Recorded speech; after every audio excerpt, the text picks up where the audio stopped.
Esta es la materia de Dirección General del año 2020. Son las presentaciones las cuales ustedes ya disponen en forma completa. Esta es algo más resumida.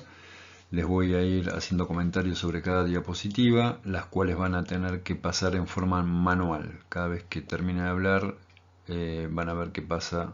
Ustedes van a pasar manualmente la diapositiva de manera a tener un tiempo en el medio si quieren tomar nota de algo. Unidad 2, análisis de negocios.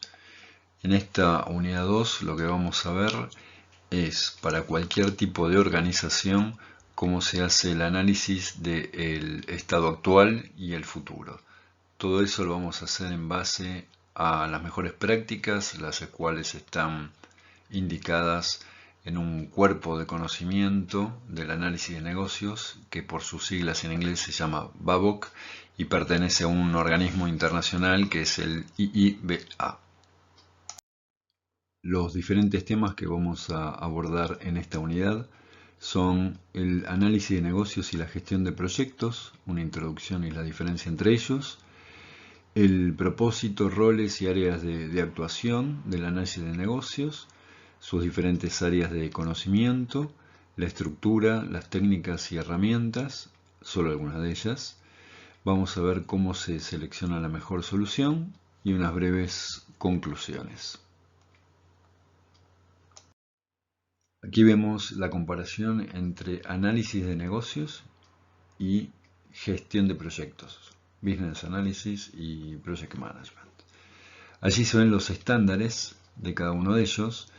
El que nosotros vamos a seguir, como les comentaba, es el cuerpo de conocimiento del análisis de negocios, el BABOC a la izquierda, que está regido por la institución que es el IIBA, que es el Instituto Internacional de Análisis de Negocios, mientras que la otra institución, el PMI, el Instituto Internacional de Gestión de Proyectos, es muy fuerte justamente en su cuerpo de conocimiento de gestión de proyectos, que es el que se observa a la derecha, y tiene también su análisis de negocios que está más bien focalizado solo para proyectos y es bastante más escueto, es mucho más simple, resumido que el BABOC. Así que lo que vamos a ver en esta unidad es análisis de negocios de acuerdo al BABOC, que es el de la izquierda.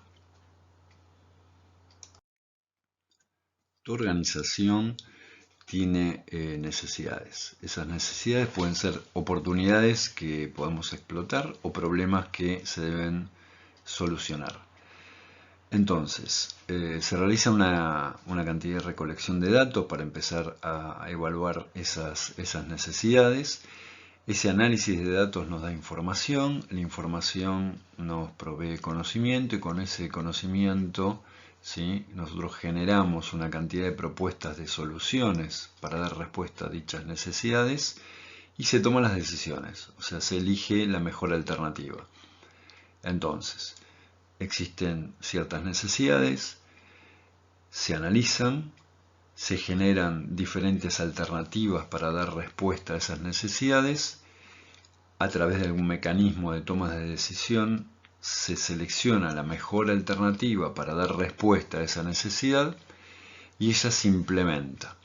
Una vez implementada, obviamente lo que se hace es comenzar a evaluar los resultados, o sea, si realmente está dando la respuesta que se había estimado para satisfacer esa necesidad inicial. Todo eso forma parte del análisis de negocios. La implementación de la solución en particular, que es lo que vamos a ver en la próxima unidad, es la gestión de proyectos. Pasamos a ver ahora el segundo punto de nuestra agenda, que es el propósito del análisis de negocios, los diferentes roles y las áreas de actuación. En resumen, ¿qué es el análisis de negocios? El análisis de negocios es la aplicación de conocimientos, habilidades, técnicas y herramientas que nos van a llevar a lo siguiente. Primero, identificar las necesidades de las organizaciones, que era el primer bloque del diagrama que vimos anteriormente. A partir de ahí, identificar y recomendar soluciones que sean factibles, que se puedan realizar, ¿sí?, con el fin de satisfacer las necesidades anteriores. Y después obtener, ¿sí?, documentar y gestionar los requerimientos de los interesados. O sea, todos aquellos que directa o indirectamente se vean afectados por esas necesidades de la organización. Esos son los interesados, ¿sí? Que quieren cumplir los objetivos del proyecto de negocio. Y por último, facilitar la implementación en forma exitosa del producto, servicio o resultado que dé respuesta a esas necesidades. Eso en definitiva va a ser un proyecto o un programa, como veremos luego. ¿Quiénes son entonces los que llevan adelante el análisis de negocios? Bueno, se lo denomina normalmente el analista de negocio, pero ¿quién es? El analista de negocio, ante todo, es un término que se usa en un sentido bastante amplio y que representa cualquier rol, ¿sí?, del responsable para llevar adelante la tarea de justamente el análisis de negocios. Por ejemplo, aquellos que son llamados arquitectos de negocios, analistas de inteligencia de negocios, analistas de procesos de negocios, gerentes de producto, gerentes de proyecto o ingenieros de requerimiento. O sea, cualquiera de ellos puede estar desarrollando la actividad que se llama análisis de negocios. El análisis de negocios, como tantos otros mejores prácticas, están agrupadas por tareas afines, que en general a eso se lo conoce como áreas de conocimiento. Entonces vamos a ver ahora cuáles son las áreas de conocimiento del análisis de negocios. Ven allí que dice planificación y monitoreo del análisis de negocios. Esa en realidad es el primer área de conocimiento. ¿Por qué lleva el número 3? Porque en realidad el BABOC tiene 2 capítulos anteriores. Entonces, como comienza a desarrollar lo que se llama áreas de conocimiento a partir del capítulo 3, ese es el motivo. Planificación y monitoreo del análisis de negocios.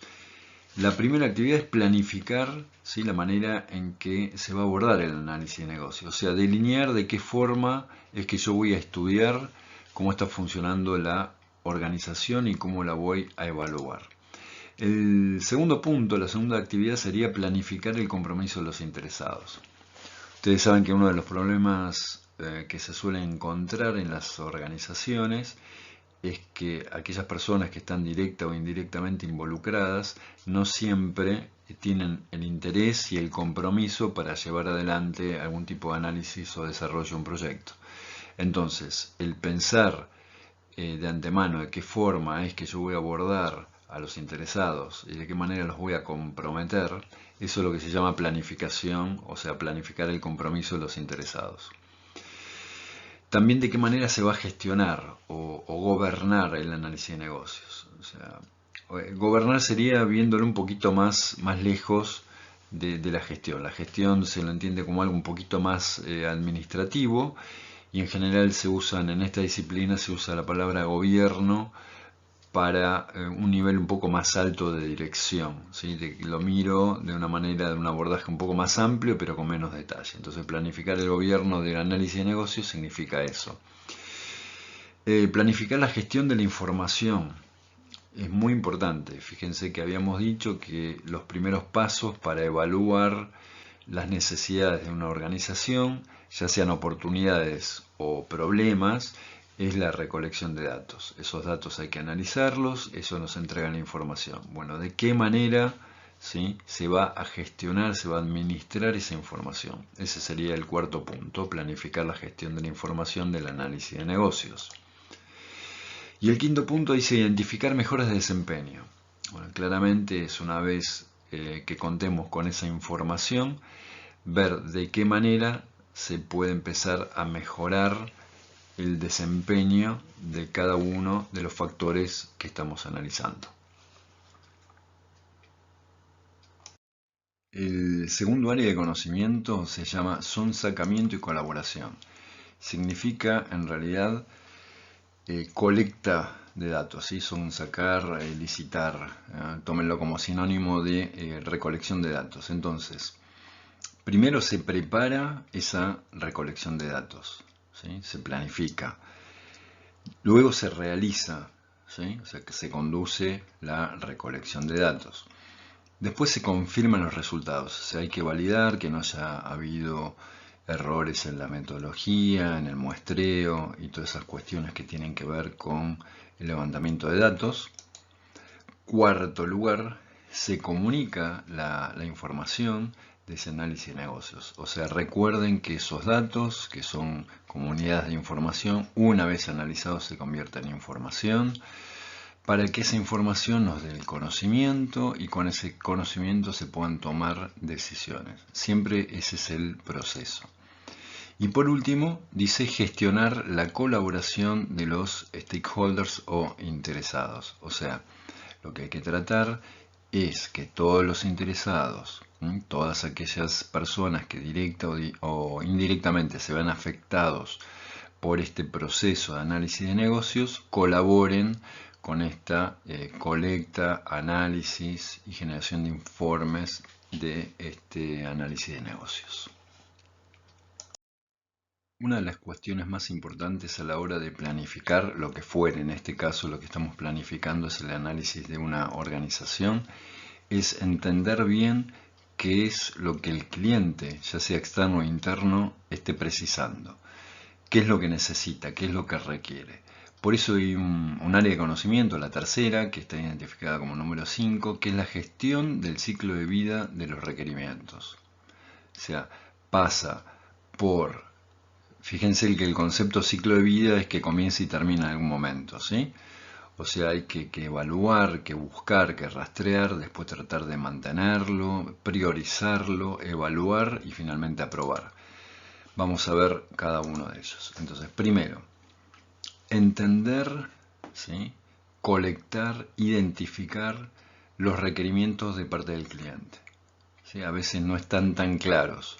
Muchas veces ni siquiera los mismos interesados tienen en claro qué es lo que quieren, qué es lo que necesitan.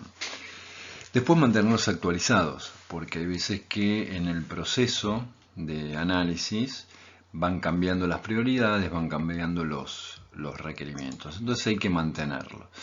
No todos los requerimientos por parte del cliente, externo o interno, van a poder ser tenidos en cuenta. A veces son listas muy enormes. Entonces lo que uno tiene que hacer es, bueno, enfocarse como siempre, ¿no? Enfocarse en lo más importante y para eso lo tiene que poner en orden de prioridad. Por eso dice priorizar los requerimientos. Los requerimientos no se mantienen constantes a lo largo del tiempo, más en proyectos extensos. Pueden ir cambiando, se pueden ir modificando, quitando, agregando. La realidad es que eso hay que controlarlo, ¿sí? Y para eso lo ideal es tener un control de cambios. Un control de cambios significa que no cualquiera puede cambiar un requerimiento, que hay una cadena de autorización para que se puedan cambiar. Entonces, bueno, evaluar, controlar los cambios de requerimientos. Después tienen que ser aprobados, ¿sí? O sea, hay una cantidad de interesados, todos van a estar requiriendo algo, no todo tiene sentido o es factible, viable. Entonces, lo que hay que hacer también, además de priorizarlo, es decir, bueno, estos sí los vamos a hacer. Alguien, la autoridad máxima en ese área, que esté a cargo de este proyecto de análisis, es el que tiene que aprobar los requerimientos. El próximo área de conocimiento es el análisis estratégico, ¿sí? Es el cuarto, digamos, la cuarta área de conocimiento, identificado con el número 6. El análisis estratégico tal vez sea lo que ustedes más conozcan, justamente por la experiencia que ya tienen en planificación estratégica. Los pasos bien conocidos por ustedes es, primero, analizar el estado actual, o sea, cómo está hoy. Lo hemos visto de alguna manera ya en la unidad 1. Definir dónde se quiere ir, o sea, cuál es el estado futuro. Una vez que está definido dónde se quiere ir, ¿qué se evalúa? Los riesgos. ¿Qué son los riesgos? A ver, los riesgos son cualquier tipo de incidentes que directa o indirectamente estén afectando el resultado que estamos buscando. O sea, cualquier cosa que pueda suceder que me desvíe de mi camino, que haga que no sea posible alcanzar el objetivo que yo tengo son riesgos. Entonces, si yo estoy en un determinado estado actual y quiero ir a tal estado futuro y hay ciertas cosas que me pueden entorpecer de alguna manera poder estar en ese estado futuro, esos son los riesgos. Entonces hay que evaluar los riesgos. Eso se va a ver en detalle en gestión de proyectos en la próxima unidad. Definir la estrategia de cambios, o sea, de qué manera voy a pasar del estado actual al futuro. A eso se refiere como cambios, ¿sí? Ese camino de pasar del estado actual a un estado futuro, que claramente debería ser mejor. Entonces, ¿de qué manera voy a hacer ese pasaje? ¿De cuál es la estrategia? La quinta área de conocimiento es la identificada con el número 7, que es el análisis de requerimientos y definición de diseño. Entonces, una vez que colectamos los requerimientos, si lo que el cliente interno o externo está solicitando, está pidiendo, está requiriendo, lo que tengo que hacer es ponerlo de una manera más específica, más detallada, más clara y más objetiva. De modo que esto nos permita, en un segundo paso, verificar que lo que realmente entendimos que el cliente quiere es lo que él quiere, y luego validarlo. O sea, confirmar que se realizó como lo pedía. Para eso también se lo organiza de una manera particular, por ejemplo, en requerimientos funcionales y no funcionales, requerimientos técnicos, de manera que sea más fácil a la hora del análisis, ¿tá? Después lo que hay que hacer es ver qué alternativas tenemos para dar respuesta a esos requerimientos, o sea, de qué manera podemos responder a ellos. Y eso es lo que se conoce normalmente como opciones de diseño. Y por último, analizar el valor potencial, bueno, sabemos si realmente se va a alcanzar o no, de las soluciones que recomendemos. Entonces, el cliente solicita, por ejemplo, mejorar el aseguramiento de calidad de la empresa. Entonces decimos, bueno, para esto vos vas a tener varias alternativas. Elegimos que la mejor alternativa es hacer un programa de capacitación. Bueno, al final lo que vamos a hacer es evaluar si realmente este programa de capacitación les va a mejorar el aseguramiento de calidad de la empresa. Esa sería nuestra solución recomendada y lo que vamos a evaluar es potencialmente si se va a poder cumplir o no. Justamente el último área de conocimiento del análisis de negocios es la que está identificada con el número 8 y se llama evaluación de la solución, es lo que comentábamos hace un momento. O sea, medir el desempeño de la solución, o sea, aquella solución que yo propuse, que era el programa de capacitación para mejorar el aseguramiento de calidad de la empresa, realmente mejora la performance, el desempeño de lo que se está buscando.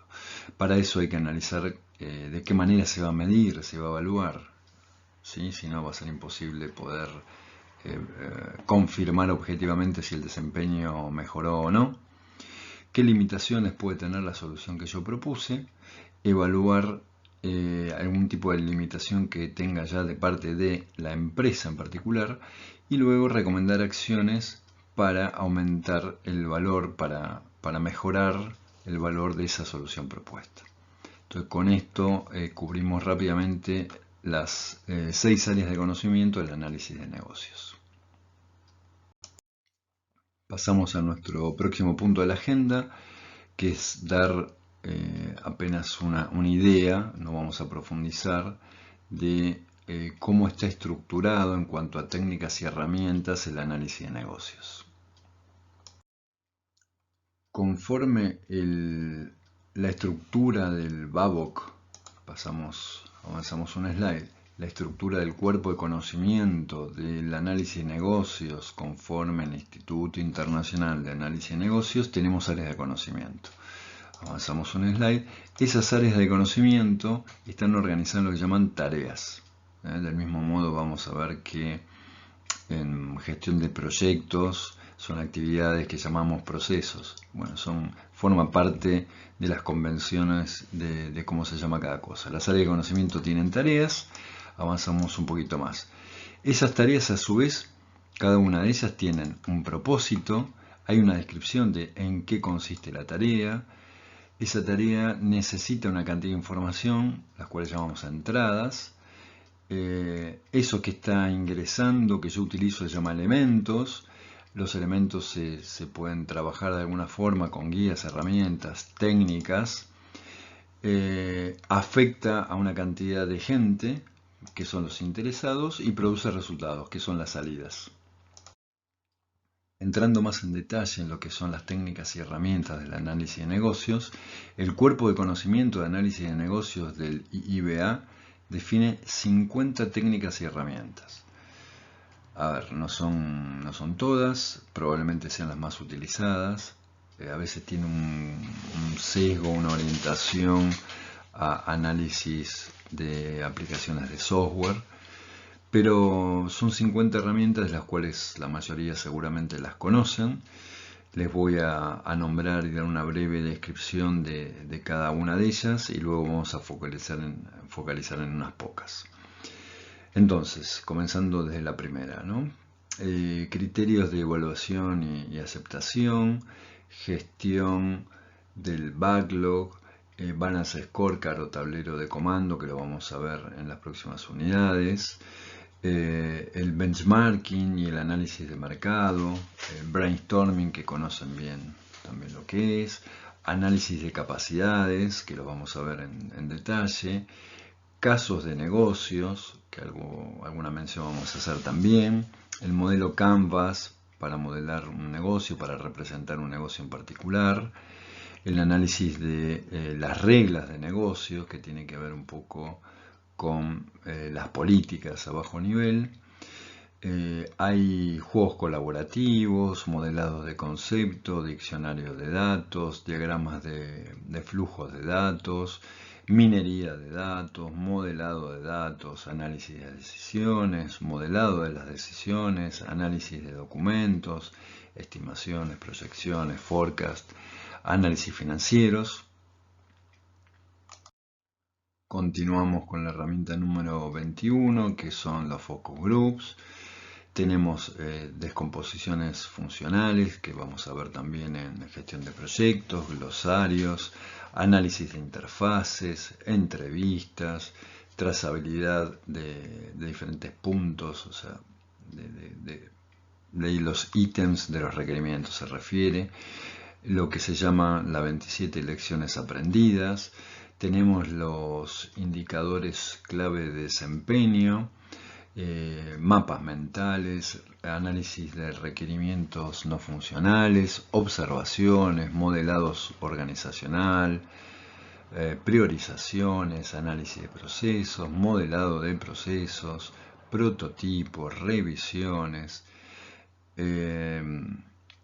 análisis y gestión de riesgos, ¿sí? Matriz de permisos y roles, y el 40 análisis causa-raíz, que veremos con algún detalle también. Para finalizar esta súper breve descripción de las 50 técnicas y herramientas, tenés el modelado del alcance, que es el 41, diagramas de secuencia, tenés listas de interesados o mapas de interesados o de personas, modelados de estado, cuestionarios y sondeos, análisis FODA sería el SWOT, ahí el 46, caso de uso y escenarios, historias de usuarios, evaluaciones de proveedores y talleres. Bueno, esas son tal vez las más utilizadas. Como les decía anteriormente, vamos a hacer una breve descripción de alguna de ellas. Otras las vamos a ir viendo en la medida que avancemos en el cuatrimestre. Y con algunas de ellas vamos a trabajar en algunas actividades prácticas. Entonces, el conocido BCM, que es el mapa del flujo de valor. Básicamente, ¿qué es el flujo de valor? Bueno, son las actividades centrales. Ustedes, la mayoría, ya conocen lo que son los procesos nucleares o centrales de una empresa. Para quienes no lo saben, imaginen una cantidad de actividades. Se les pregunta a ver qué hacen. De todas esas actividades ustedes identifican cuáles son las más importantes, ¿sí? Cuáles son las centrales, las nucleares, ¿sí? Y las ordenan. Entonces van a tener proveedores, otra vez internos o externos. En el otro extremo van a tener clientes, también externos o internos. Y entre los proveedores y los clientes ustedes van a desarrollar una cantidad, ustedes digo genéricamente, La gente va a desarrollar una cantidad de actividades que van a ir agregando valor, eso se espera, y son las que se ven en esos bloques en amarillo, por ejemplo. Y lo que permite este tipo de diagrama BCM es evaluar los tiempos muertos. Básicamente es cuánto tiempo demanda cada actividad y cuánto tiempo de espera. Y a partir de allí se toman una cantidad de mediciones que son muy interesantes para evaluar el procesos tanto de manufactura, fabricación como de negocios. El Balance Scorecard, tablero control, tablero de mando, cuadro de mando integral, lo vamos a ver en la unidad 6. Básicamente lo que dice es que los indicadores que se deben considerar en una empresa no deben ser solamente financieros, sino que a la misma hay que verlas desde 4 perspectivas: de la perspectiva financiera, de la perspectiva del consumidor, del cliente, del mercado. También tenemos una mirada desde el punto de vista de los procesos internos y del aprendizaje y crecimiento de los recursos humanos de la empresa. Entonces habría que fijar indicadores de todas esas perspectivas para luego después poder comparar y evaluar si hubo alguna mejora en el desempeño. Los mapas mentales o mind map, como dice allí, básicamente lo que se tiene es una idea central. Ahí dice mejorar la información, ¿sí? Hay información inconsistente, bueno, hay una cantidad de cuestiones. Normalmente en base a esto también se hace un diagrama causa-raíz, como vamos a ver. Y después lo que se empieza a poner de alrededor de eso son todos los factores, las variables que pueden estar produciendo o impactando positiva o negativamente en esa idea central.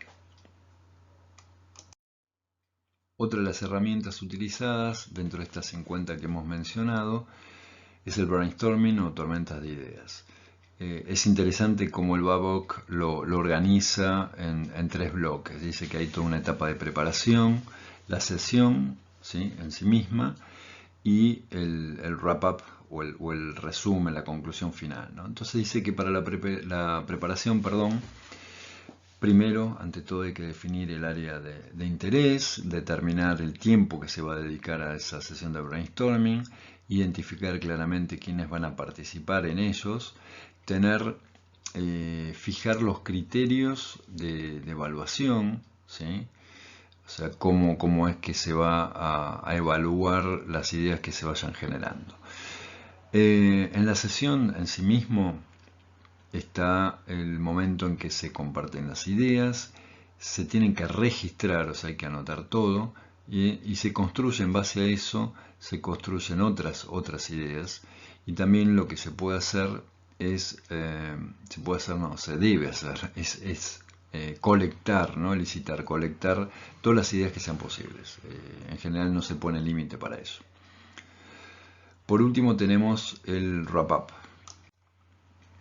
En el wrap-up lo que se hace es, se discuten todas aquellas ideas que mencionamos, se evalúan, se crean listas, por diferentes técnicas se priorizan, se las califican y cuantifican, ¿sí?, a esas ideas, y finalmente se distribuye una lista que es final, sería el resultado de esta tormenta de ideas. Otra herramienta muy útil dentro de lo que es análisis de negocios, en particular en el análisis, lo que se llama el análisis interno de una organización, son los mapas de capacidades.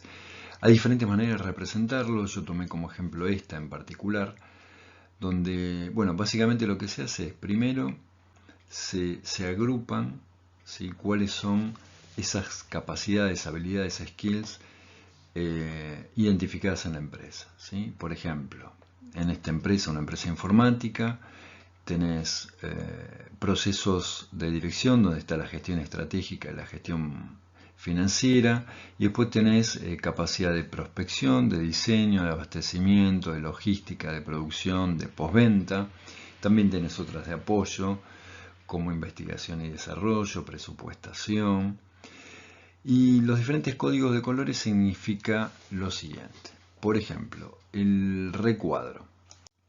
El recuadro, el contorno que ustedes ven rojo, amarillo y verde, lo que me va a indicar es el nivel de riesgo. ¿Riesgo de qué? ¿Cuál es el riesgo al cual me expongo si esa capacidad identificada no está, o sea, la empresa no está a nivel necesario en esa capacidad en particular. ¿Sí? Entonces, por ejemplo, vamos a tomar el primero, gestión estratégica. En rojo significa que si la empresa no estuviese en un nivel adecuado en cuanto a gestión estratégica, es peligroso para la organización. Después tienen dos indicaciones abajo. En el caso de gestión estratégica verán que hay uno en azul a la izquierda y otro en verde a la derecha. El de la izquierda, como está en la referencia, es el valor que tiene para el negocio. O sea, cuán bueno es el tener una buena gestión estratégica para mi negocio. Por eso, como es muy alto eso, está en azul. Y a la derecha es el valor que tiene para el cliente. Bueno, en verdad, más allá de que si gestionemos o no bien nuestra empresa estratégicamente, el cliente mientras reciba lo que está pidiendo, digamos que no le interesaría demasiado, ¿sí? Sí puede presuponer que es importante, porque si hay una mala gestión se va a ver impactado. Pero bueno, por eso están en ese nivel 4, digamos que es verde. Y por último, ese circulito arriba a la derecha, que en el ejemplo de gestión estratégica está en verde, otra vez con el mismo código de colores, lo que indica es el estado actual. Entonces, en resumen, esta capacidad interna de gestión estratégica para mi negocio es muy riesgosa, por eso el recuadro está en rojo. El estado actual es medianamente bueno, por eso está en verde. Esta gestión estratégica para el negocio es vital, por eso es importantísima, y para el cliente es medianamente alta. Por último, si vamos a, por ejemplo, abajo a la derecha, IT, tecnologías de la información, abajo a la derecha. El recuadro amarillo indica que el nivel de riesgo no es muy alto para esta empresa particular, ¿sí? que no tengan sistemas de información súper elaborados, complejos, no es tan vital para esta empresa en particular. El estado actual es medianamente malo, por eso está en amarillo el circulito.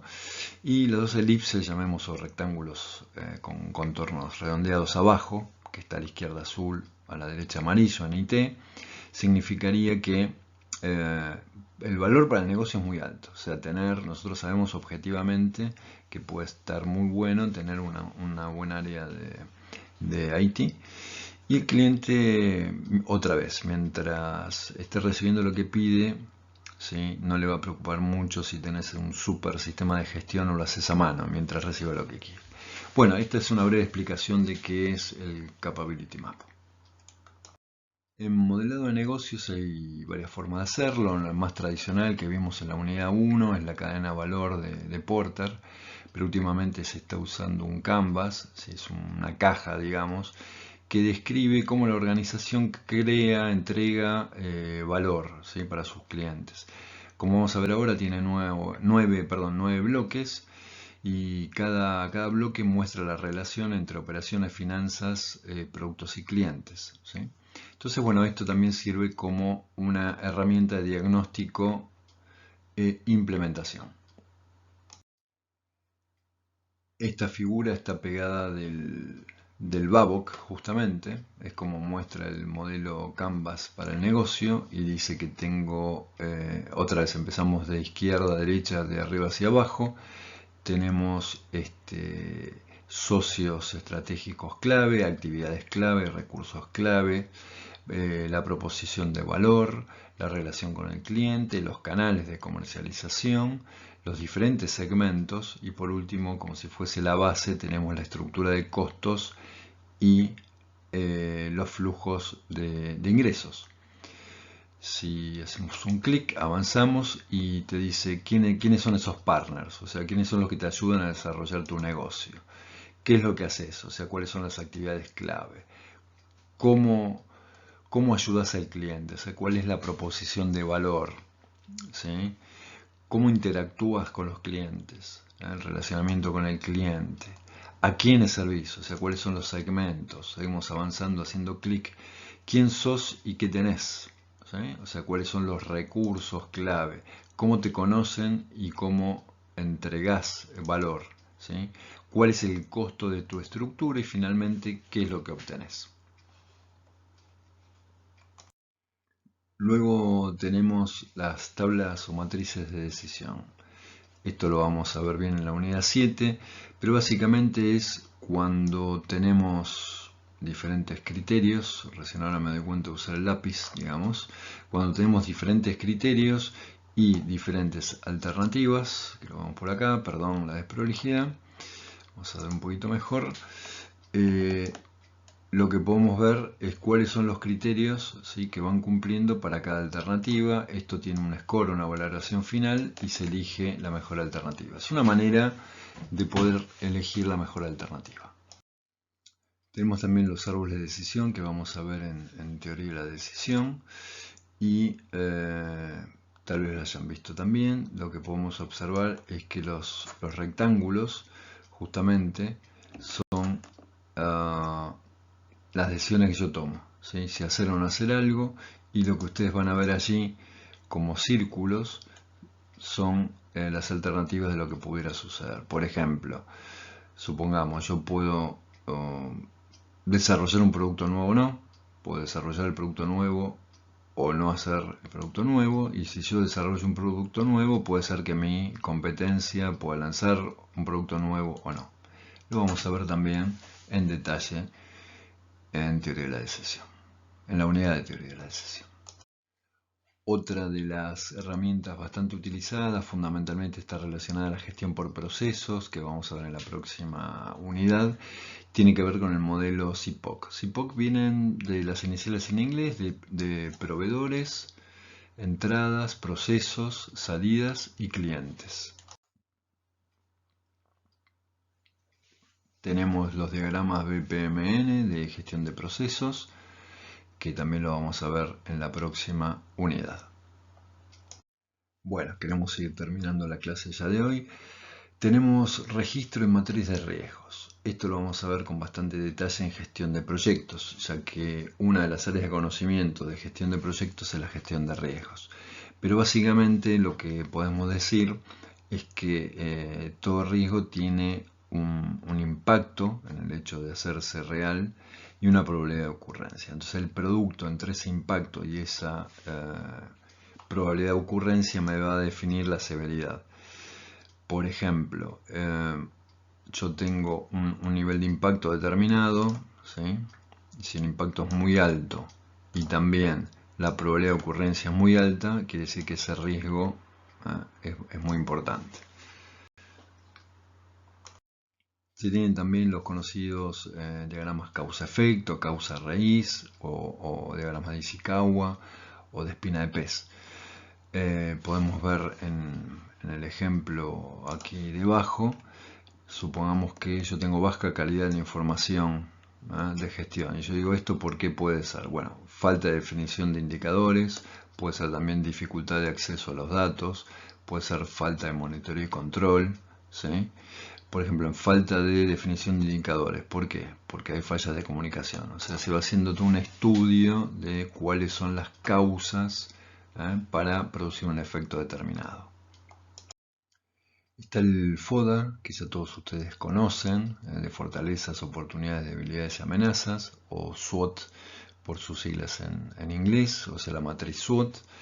A diferencia del tradicional FODA que ustedes conocen, que yo les mencioné en la unidad 1, está este, que a veces lo llamamos estratégico, para diferenciarlo del convencional, donde la única diferencia es que, por ejemplo, en oportunidades, ¿sí?, ustedes describen acá todas las oportunidades que han detectado, y en, por ejemplo, fortalezas, describen todas las fortalezas que tiene internamente la empresa. Se recuerden que las fortalezas y las debilidades son internas, las oportunidades y las amenazas son externas. Entonces se generan estos cuadrantes. Entonces, para explicar uno, el cuadrante SEO, que sería fortalezas, oportunidades, ¿sí?, lo que te dice es, de alguna manera, de qué forma vos podés aprovechar mejor las oportunidades basándote en las fortalezas de tu empresa. Y así sucesivamente. Para la selección de la mejor solución, recuerde que todo esto comenzó con que las organizaciones tienen necesidades, que esas necesidades pueden ser oportunidades para explotar o problemas a resolver.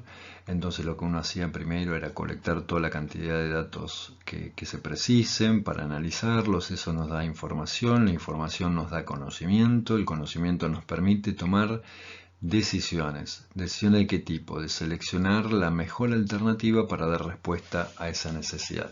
Y ahí vamos. Entonces, el proceso general para la toma de decisiones, como ya hemos descrito en varias oportunidades hoy, es primero colectar los datos, analizarlos. Ese análisis nos da información, con esa información generamos distintas alternativas y elegimos una alternativa. La elección de esa alternativa se hace en base a las herramientas de toma de decisión. Las diferentes técnicas y herramientas para toma de decisiones las vamos a ver en la unidad 7. Gran parte de ellas ustedes la van a ver en técnicas cuantitativas o la materia se llama teoría de la decisión, pero vamos a ver algunas de ellas nosotros en la unidad 7. Bueno, espero que haya salido bien. Si hubo algún error, disculpen porque no tengo tiempo ni siquiera de revisarlo antes de mandárselo por el apuro que hubo con todas estas cuestiones. Así que bueno, espero que les sea de utilidad y si sale todo bien, mañana nos comunicamos ahí por chat. Gracias.